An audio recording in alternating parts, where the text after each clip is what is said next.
Right, football, racism, is it still there? Is it getting better? Has it gone away? What is the situation? This is because we had this appalling incident that's gone around on social media of Chelsea fans, apparent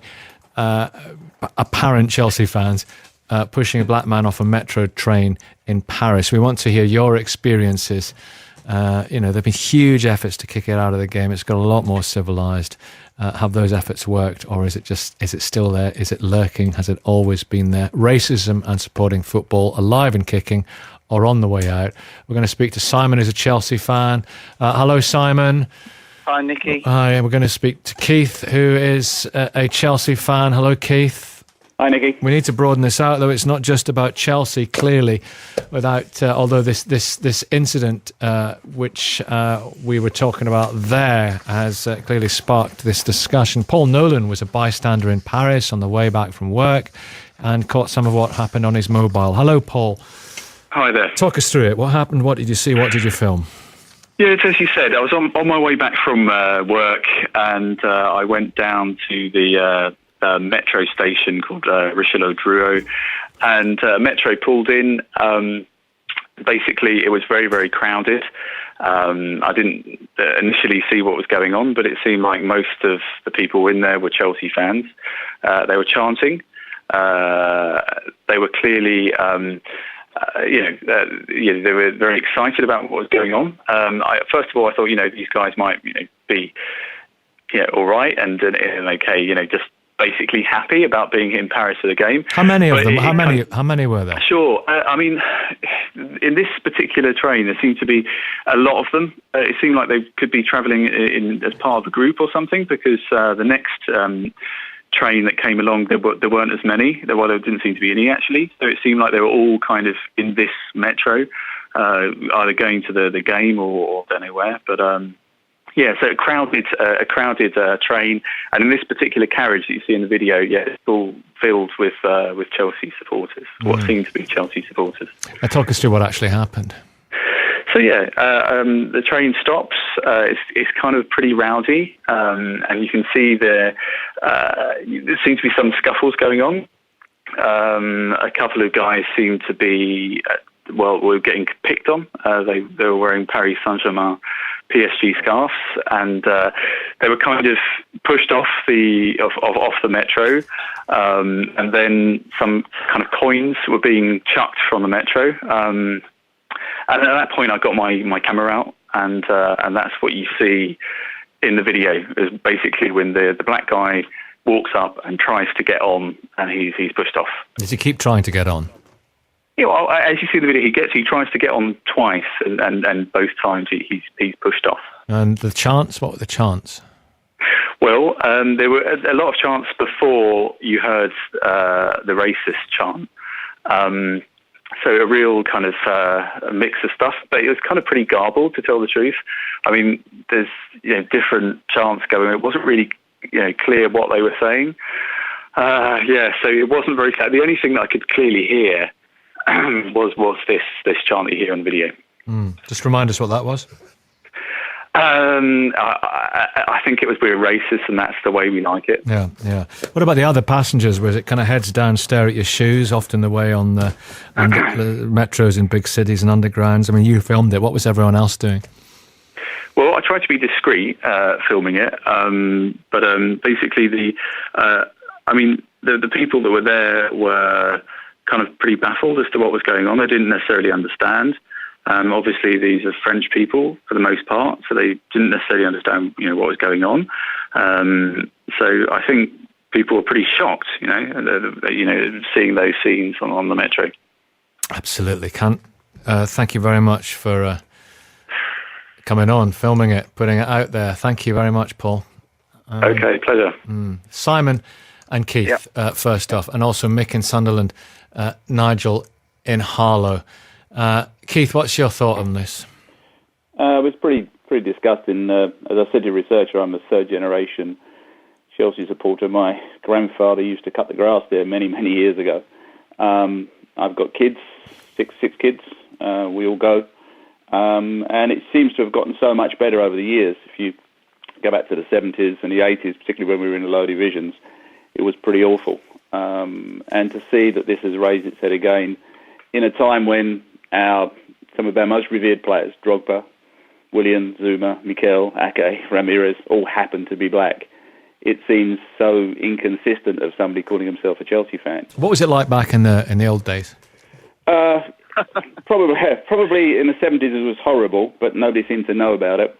The 80s, I think, were probably the worst times in many respects because the club was going through... Say that again. Yeah, more ways than one.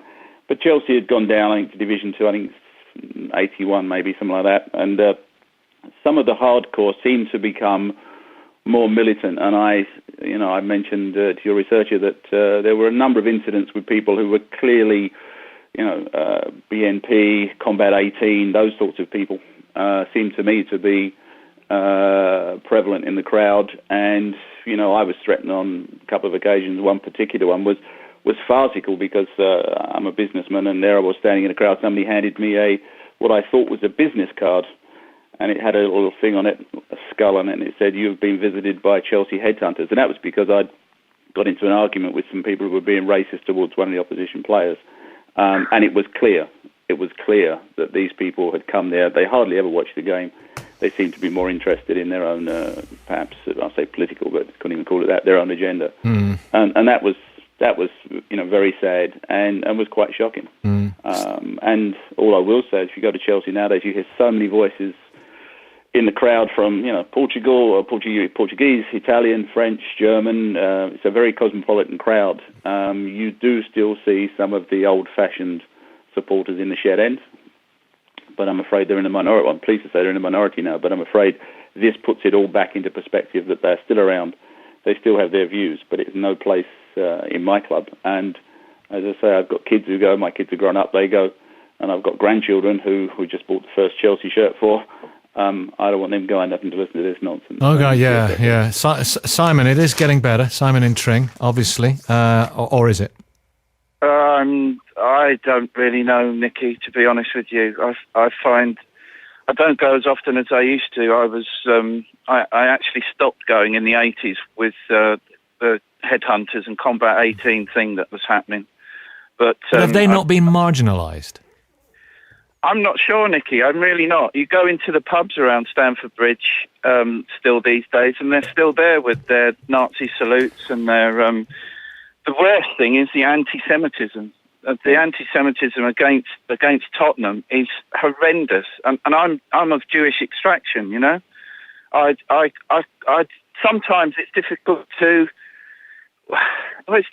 understand in any way whatsoever why they sing the songs they do about gas chambers and things, and I don't get it. I don't understand their mentality, and my own experience in the 80s was our own player, Paul Cannaville. Yeah. So about 20 guys sitting in front of me in the Old West stand, and one of them threw a banana at him. And I got up and said, "Look, come on, lads, what are you playing at?" And I got all sorts of abuse, and I went to talk to the stewards, and they told me to move. They said, "There's too many of them, mate, you'll have to move yourself." And it's difficult to cope with that sort of thing when there's so many of them, obviously back then. But like I say, I stopped going. Remind us when, disgusting, remind us when that happened, though? 1980s, 1981, 82. That wouldn't happen now, would it? I'm not sure, Nicky. I'm really not. I don't know. After last night, I'm really not sure. I've been on tube trains myself, and they've stopped people getting on going up to Wembley in recent times, 2-3 years ago. I don't get it. I don't understand why they do it, what they're there for. I'm not sure whether they actually go to watch the football or if they're there for got a hidden political agenda, like Keith said. I don't know. But the experiences that I've had recently are still there, and perhaps because of the seating, you don't get. It's not as much in evidence because people keep their mouths shut. But like I say, the anti-Semitic chants are appalling still to this day. And if you've got that mentality, you're going to be a racist of any kind. Hang around, but let's hear from Mick and Nigel and Ash. But I want to take it to Sunderland. Mick calls us from there. Mick, what do you think, Mick? Well, I'm not a Chelsea fan. I'm a Sunderland fan for my sins. But I just think that football is tribal. And when you've got one team pitted against another and you're supporting a team, or a supporter is supporting a team, then by definition everybody else is the other side. And so I think the prejudices that are in society and they're still in society, that's a great place for it to play out. I don't condone it at all. But it's just a place where everything else where it's suppressed in society gets a chance to do it. It's quite anonymous. You're part of the 40,000 crowd. And so I don't think racism is going to go away anytime soon, I'm afraid. Do you see it? Do you hear it?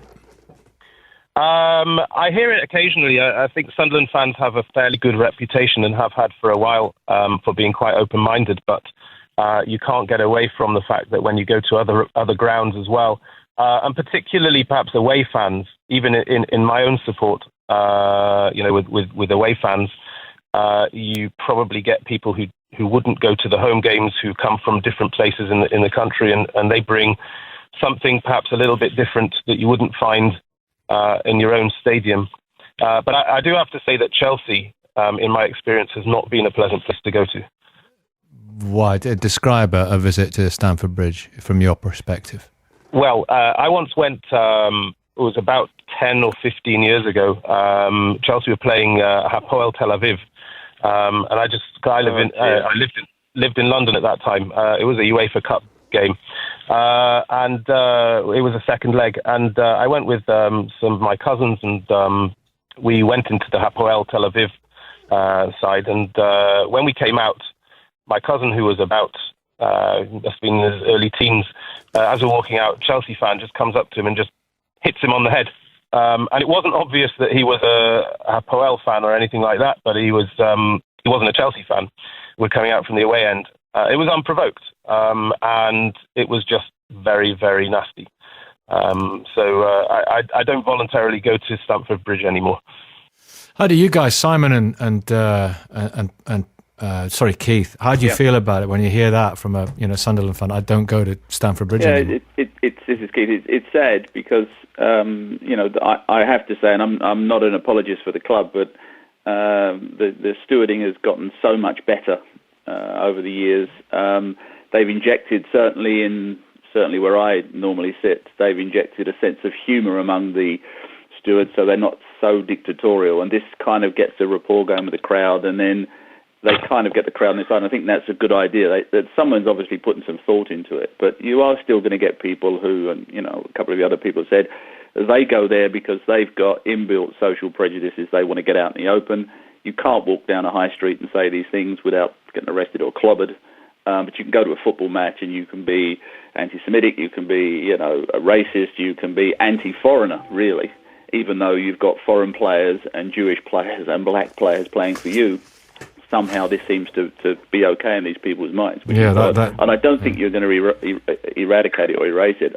I've gone to cricket matches where I've heard, similar comments against Australians. Well, I mean, I suppose that's fair in a way, but if you go to Australia, you're going to get them back on POMs. We don't wash and all this kind of stuff. So you do get. This is the line, isn't it, between banter? This is the line of banter and controversial. Yeah, exactly. Well, the thing that worries me is I've started to hear it in. I'm a rugby player. I was a rugby player, and I go watch rugby, and I've started to hear occasionally now some of this football stuff coming into rugby. I heard it just this week.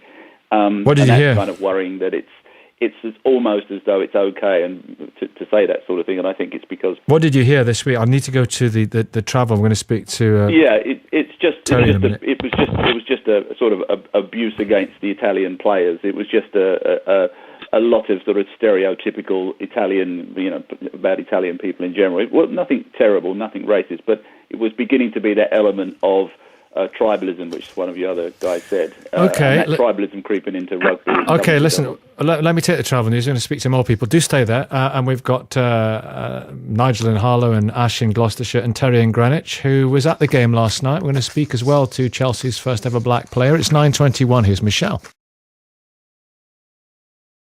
It's 9:23. Paul Canaville. Going to speak to Paul in a moment. First black player for Chelsea. Morning, Paul. Good morning. David Johnson from the Chelsea fanzine CFC UK. I say that carefully. In Paris, you were in Paris for the match.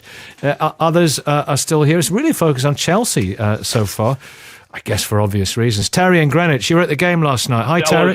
Tell us more. Tell us what you saw. I'll say quickly. I was there the day. Hello, Paul. I was there the day when Paul Canaville made his debut for Chelsea at Crystal Palace. So I'm 46 now. There's a very vivid memory. I was in my teens then, and I was there that day at Crystal Palace when Paul made his debut, and there was a lot of problems with some fans, racist chants. And I'll say quickly to Paul, thanks for the memories of Hillsborough, mate. It'd be fantastic. Probably my favourite ever Chelsea away game. Well done, Paul. I was there last night. I was working with a club, and you get dropped off outside the ground, get your Metro pass, and you buzz about all over the city. I'm there with my mum, elderly mum, no problems. We have a great time. You go from one station to another. I lost my phone at Trocadero, pickpocketed. I remember that vividly. Sometimes the trains are packed. People can't get on for whatever reason because they're packed, not because of what colours they're wearing or what colour they are. I never see any problems with no chanting in the ground. I go Chelsea home and away. Dave knows me. I don't see any problem with people chanting about players' colours, and I go everywhere. The thing I noted last night was the heavy-handedness of the police getting in and out of the ground, dressed like stormtroopers. That was a problem last night. The police keeping us back 45 minutes, no particular reason. The police last night caused a lot of problems, I think. I never see any racist behaviour, and I'd hate to think that an isolated incident on the Metro would somehow taint Chelsea as if it's their, as a club, it's not their fault that if somebody on the Metro station has caused a problem far away from the ground, and I never see any problem. I didn't hear any chanting in the ground. And like I say, where I sit at Chelsea, I never hear any problem. Lots of different people, different backgrounds sit around me. I never hear a problem. I have done in the past, but I don't now. What have you heard in the past then? Well, you just hear people singing and chanting like do it any ground. In the past, in the late 70s, 80s, early 90s, I just don't hear it now. You know, I don't hear anyone making comments about black players. Like I say, I was there that day.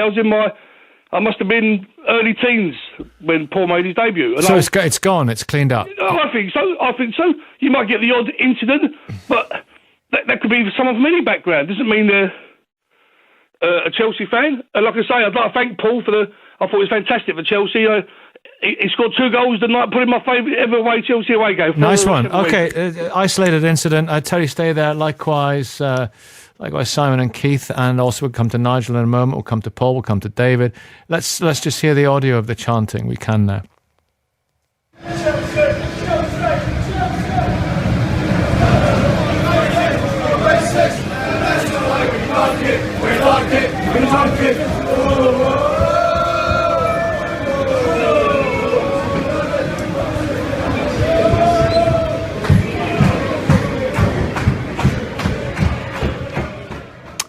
Paul Canaville, tell us that's an isolated incident. Tell us it's getting better. Good morning to your viewers and listeners. I was kind of shocked as well as embarrassed and kind of ashamed, to be honest, when I heard it. And it was like I got a little tingle from the phone back after 12. And when I saw that, I was really, really amazed. The work that Chelsea has been doing, myself been doing it, and the fans at Chelsea, we're doing tremendous work to regard to kick-out racism. I see the development is that it's cutting down. Yes, we all know it's still around. Quite a lot of people mentioning John Terry this morning on the text. Well, it has nothing to do with John Terry. John Terry's done past. Don't get me wrong, he's a player and a great professional. Those who couldn't mention the rain are ignorant themselves. Forget that. It's what's been seen now, and we're talking about the present. And something like that's connected with Chelsea, it just brings us back. You know what I mean? We've been doing a lot of work there. It's right. Well, hopefully we're not going to be dragging our feet, and something will be done with those same fans. And you know what I mean? It will be a case of being banned. It's simple as that. Those are the fans that know those players. It will be ideal to, you know what I mean, pick them out, you know, and let the authorities and people know. Because this is not what we want down at Chelsea at all. I mean, it was a great result, don't get me wrong. It probably weren't our best game, but let's go home happy. But for an incident like that, it just marked a furnace right back to where people have thought what's been happening with the game itself. And it's a beautiful game. You know what I mean? It's just embarks where it's hurtful. And for me, as a black player and other black players, it would hurt.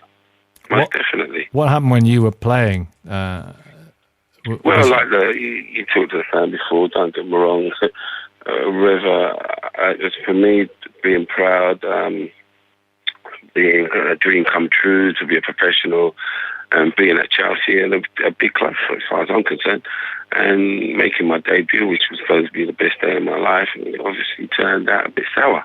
I was shocked receiving those racist chants at the time, coming just from some ignorant, and I say some. When I say that, let's be correct to this. It's only some ignorant fans at that time. And yeah, it did dawn on me. It did affect me. I ain't going to lie there. I'd be lying if I didn't. And I've had it for 2.5 years. So, but as I said, we've been doing so much. I still kind of, connect with the club and working around the foundation and so forth, and going around the kids and making them aware. Was it a political thing? Was it back then? Was it a kind of extremist right political, the NF, or was it National Front in those days? If we're not honest, they did have a little National Front following, and that's what I say. It was at Chelsea. It was coming out of the station at the time when I remember Fulham Broadway. Everybody else can remember. It was like when you came out, it was a bit naughty. I did have to hide under my cap and go past. Whereas today, it's family orientated. And I mean, everybody's out there with their children, with your Asian, Chinese, black. You know what I mean? So much has changed from since then. But for that, just coming back, it's just, it's haunting. It wasn't nice seeing it, hearing it at all. I bet. David, isolated incident. I'm a pal of Canners. We've got a store where we sell our fancy. Hello, Paul. How are you? I'm a pal of Terry's. I'm a pal of Terry's who spoke before Paul as well. I thought he spoke very well. The thing is, 5 guys on a metro cannot be allowed to tarnish the vast majority of Chelsea supporters. There's 40,000 go week in, week out. And as I've said before, and you've quoted me a couple of times, Chelsea is a Jewish-owned club. The majority of players are foreign. A lot of 60%, somebody's told me, of the players involved at Chelsea, from youth level upwards, are black. Yeah. Mm-hmm. If Chelsea supporters were racist, they wouldn't bother following Chelsea. They'd be stupid to. Since Ruud Hullit's time, no disrespect to Canners, but since Ruud Hullit's time, most of the best players Chelsea have had have been black or foreign, and there's no two ways about so that. Is there a problem still? Nicky, I've got to say, and no disrespect to you, because I know you are a paragon of virtue as far as balance is concerned, but you're the first person I've heard on 5 Live today mention John Terry, and there's no need for that, because I think that particular incident was taken out of all proportion. 5 people have caused a media storm, and it's an easy story for some journalists who love a bit of sensationalism. But what Terry said what that guy from Sunderland said about coming to Stamford Bridge and getting hit by somebody, that can happen at any football ground. The Paris Saint-Germain supporters last night were totally aggressive. And, if they'd have caught hold of a couple of Chelsea supporters, the Chelsea supporters would have got hit. It's unfortunately something that happens at football. And, racism exists in society. I doubt if it'll ever go away. But, for 5 people to tarnish a whole club is outrageous. We've heard the audio. I take your point. Nicky, 1 minute, please. We've heard the audio of that incident. There were 4 or 5 people singing that, and it lasted one verse of it, or whatever, however you want to phrase it, and then it died out. That guy who filmed it, first of all, he said it was packed with Chelsea supporters. A couple of minutes later, he said it was full of people who didn't understand what was being sung. there's a lot of contradictions there. I'm embarrassed by what happened. Sure, let me throw that Chelsea- to Simon. I take your point about John Terry. I was trying to reflect what a lot of people are saying for right reasons or for wrong reasons. Simon, come back on what you've heard from David. David spoke well, but come back on what you heard. Yeah, he does. He always does. David's a good guy, Simon, is that you, Simon? Yes. Yeah, okay, carry on. Simon, who we heard earlier on. Yeah, go on. Yeah, David's a good guy. I've heard him and probably even met him a couple of times over the years. But I tend to think it's like the guy from Greenwich as well. I think you're hiding your head in the sand a bit. There is still stuff going on around all football. I'm a very, very loyal Chelsea supporter. I love the football team, and I hate that it's Chelsea that's been highlighted for what happened last night. Okay, it may have been 4 or 5 blokes, whatever. It should not happen anywhere, anytime.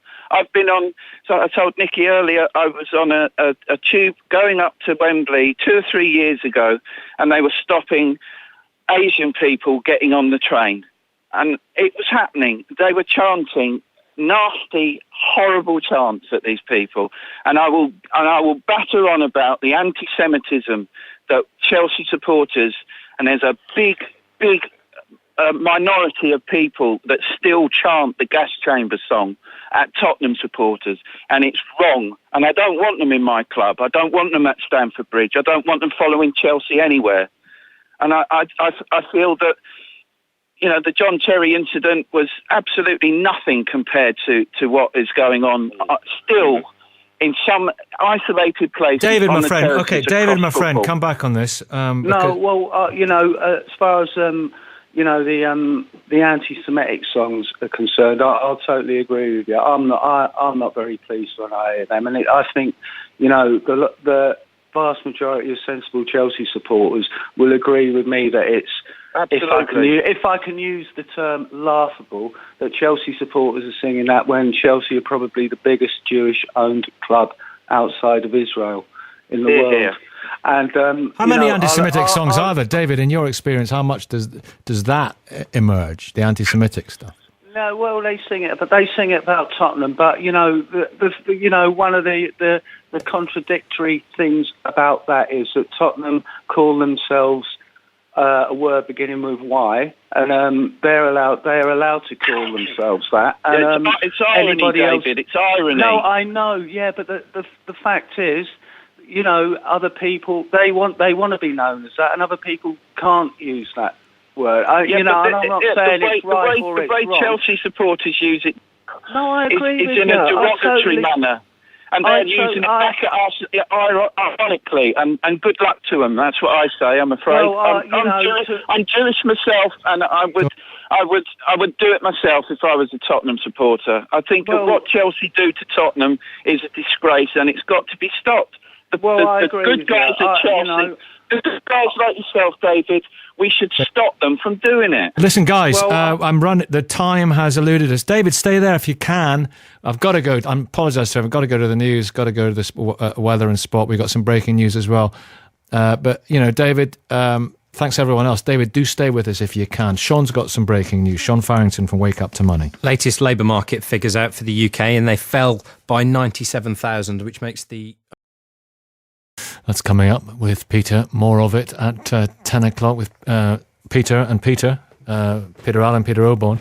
Right, David's still there. Delighted's still there. Sorry to have curtailed you earlier on, as it were. David Johnson. Right. We've got Sarah in Tunbridge, Simon in Manchester, Mick in Basingstoke. Good morning, Simon. Good morning, Sarah. Meet each other and... Good morning. Hello, Simon. Say what you want to say. Sarah, you go first. Yeah, ladies first. You had a guy on a couple of phone-in talks back, and he was saying, the media take this out of context, and in other words, he was an apologist for what was happening. He said, it's only 5 people, and racism happens everywhere. Well, I believe, as a 70-year-old white middle-class woman who has lived in Africa, who's lived in Asia, who lives in this country, I have never been abused. But I do know black people regularly are, or Asians or Muslims. And you know, this guy stood his ground, which I'd like to give my admiration to him, because I thought he was unbelievably brave, trying very... The black guy they wouldn't let on the train. Yeah, I thought he was fantastic. The way he stood, and he kept trying to get on, but in an unaggressive way, with these creeps throwing abuse at him. And I just find this head in the sand that racism is right across the board, when I believe it is mostly thrown at black people, Muslim people, Asian people. And I'm not discussing what happens in their own countries. I'm talking about here, or when I have gone abroad. And I just found it outrageous that this guy was saying, oh, you know, it's just one of those things. And sorry, I've got to interrupt you there. Sorry, I don't mean to be rude, but I think you're talking about me. I don't think it's one of those things. I'm totally against racism. I think it's a terrible thing.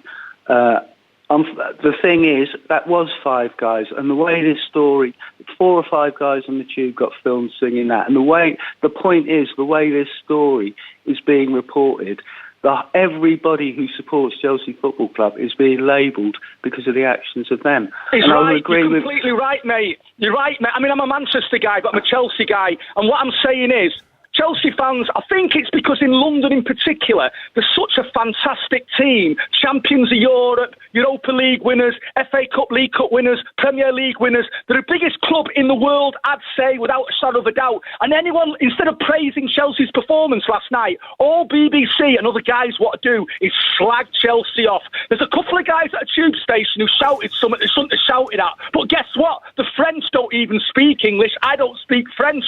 So I doubt very much that they've understood anything that happened. They pushed him off the train.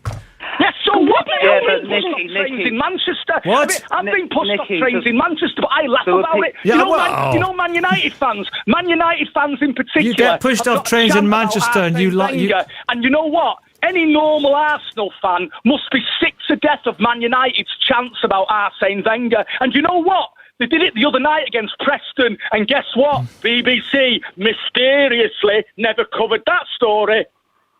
Nicky, I'll agree with you that some of the banter that you hear is outrageous. Some of it is I'm embarrassed when I hear it, but, you know, there again, it's laughable. A couple of the chants that went on last night, one is, if it wasn't for the English, you'd be Kraus. Well, point one, it was Britain who fought against the Nazis, not just the English. And I think the fact is Germany did a lot of it's got to do with the English Channel. And another fact to do with that is, if it wasn't for the Americans and the Russians, that Germany a point of history. I want to bring Sarah in. A point of history. It's fair enough though. Let me bring Sarah in on what that. Well, that guy who was very, very angry and said, you know, it fell down into, oh, this is all Chelsea fans. No, it isn't. It is about these guys who were on a train who would not allow in his own country a black guy to get on it, and how patronising and also untrue. He wouldn't have probably understood what was being said. It's amazing. I find foreigners can all speak English, which is more than I can say for half the British. We can't even use grammar properly. Okay, we've got points of grammar, points of history. Let's get back to James Kingett, campaign worker for Show Racism and the Red Card. Hello, James. Hi there, Nicky. Did you hear what we heard from Simon? Are you still there, Simon, in Manchester? I am, mate. You know what? That woman just said that everyone speaks English. Well, why is this country giving translations to all foreigners then? Why are they spending £70 million a year if they can all speak English? James. That don't make much sense, sweetie pie. James. Hi there, Nicky. Yeah, I think it's important to have a look at, you know, to take away from the fact that this is football fans or that this is English fans or British people behaving a certain way in a certain country. I think we need to look at just how uncomfortable and difficult it is to watch that footage and to think about how that must have felt for the individual. And hearing apologists who was supposed to get on the train. Hearing apologists was trying to get on the train and was forcibly removed. And hearing I'm asking about this point. I mean, I don't know if you've been listening, but hearing almost apologists for it, like that last caller we've lost him. But I think it highlights a wider societal problem, Nicky. I've heard callers mention the word banter and use football chanting as an expression of banter. And I think what we know is that when those actions start to have the potential to cause offence, then we need to take those seriously. Everybody Well, is right banter's okay though. Sometimes it depends what it is, you know. I personally, I don't like the term banter. I don't think that the banter can be used to excuse the actions, of individuals when they do start to cause offence. And I certainly wouldn't put this type of behaviour down to banter. I agree. I agree with you. That wasn't banter. But I'm not please don't call me an apologist. I wasn't calling you an apologist. And no way would I call you an apologist. I've been interviewing you over the years. I know about your integrity. It's unquestioned. I'm just talking about the call, which I'm sure you're embarrassed about, that we got from Simon there. Well, that's nothing to do with me. But I'd just like to say that, as far as people getting pushed off the train was concerned, we had 3 guys crash out on our floor last night in Paris. And they were actually in that carriage, okay? They'd never seen the 4 or 5 guys who were singing that before at Chelsea, and these guys go regularly. And the fact that that train was chock-a-block, and people were getting prevented from joining the train at every station. And, it's terrible what happened to that guy. And I'm sure there was an element of racism in it, but it is fair. It is fair to say that a lot of people were getting prevented from joining the train. And as I said, I think that if that lady was referring to me, and thank you for backing me up. I'm not an apologist for anything, but what's incensed me is the fact, and I'll repeat myself, and I'm sorry if I'm boring everybody, that the vast 99.9% of Chelsea supporters have been tarnished because of the actions of 4 or 5 people. No one's doubting that. In Paris. Right. There were 2,000 Chelsea supporters in Paris. About 1,000 of us got prevented from getting into the ground. I didn't get in for half hour because the police lost control outside the ground. I want to bring Chris in Anfield. Want to get some other calls. Chris, hi. Hiya. I'd just like to say that I've sort of experienced Chelsea fans being racist, and I've been to numerous away grounds to watch Premiership football, and the only ground I ever went to where I saw any kind of racist chanting or anything like that was down at Stamford Bridge. I was waiting outside the away supporters gate to go in, and there's a pub across the road. And I don't know how many Chelsea fans are inside there, but you could audibly hear the Sieg Heil chants, another Nazi chants inside the pub.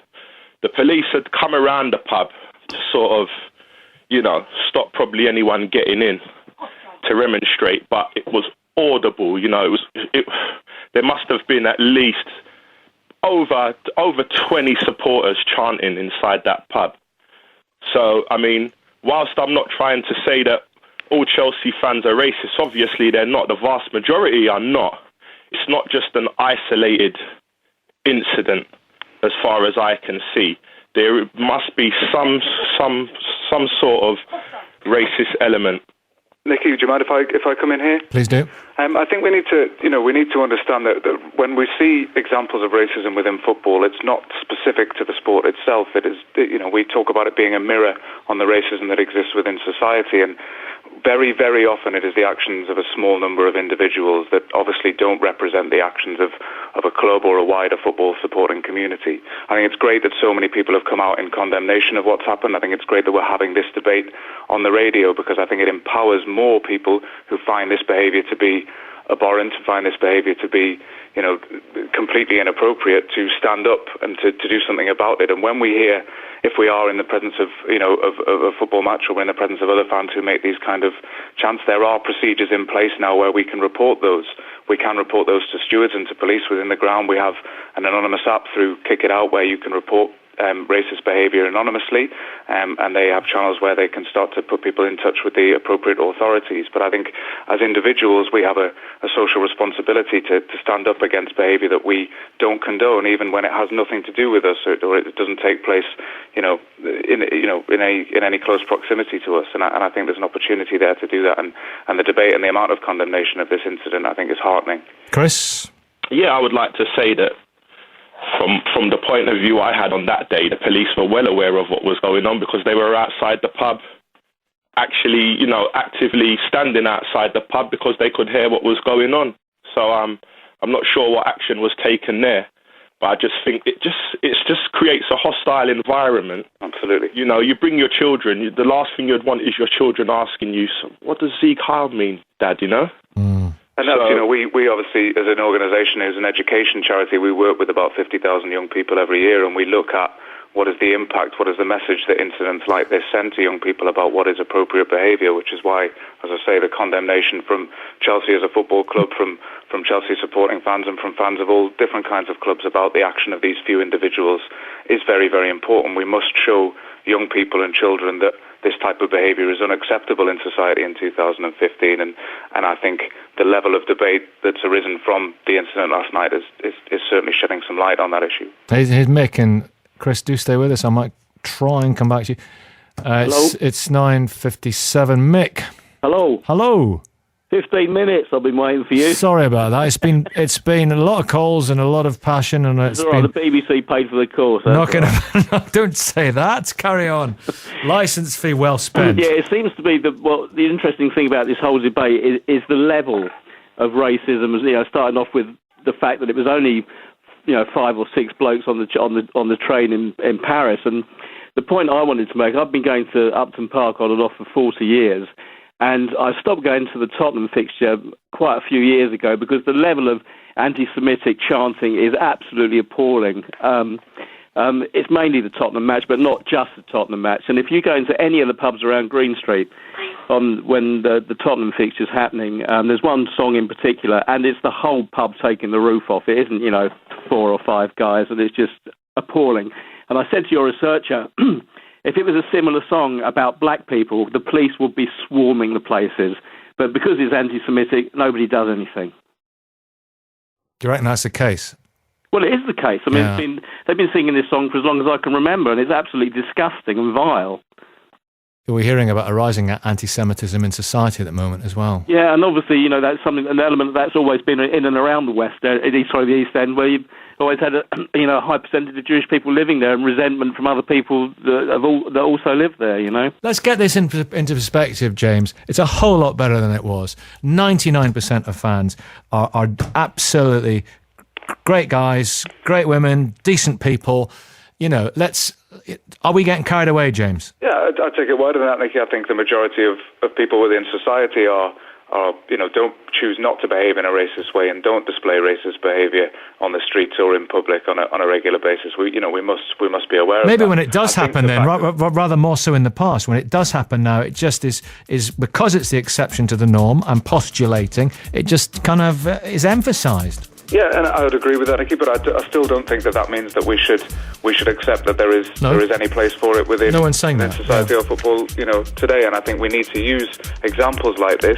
We need to be careful about the language we use. I know people have been upset by an association with all Chelsea supporters. We must be clear that this isn't representative of all Chelsea supporters, but we must come out in condemnation of this type of action because of the messages that it sends. Thank you very much, James. Thank you all very much for your contributions. See you tomorrow, and Peter's next. Yeah, thank you, Nicky. After 10, and we've got a lot to go through. If you've got young children, how easy is it to meet the costs of childcare? We'll look at what the parties are promising as we head towards the election. Your experience, as ever, essential. 0500 909 693, the number. We'll hear from Ukraine. Reports this morning that fighting has again erupted there. And are Christians too nice to be good at football? First for breaking news and the best live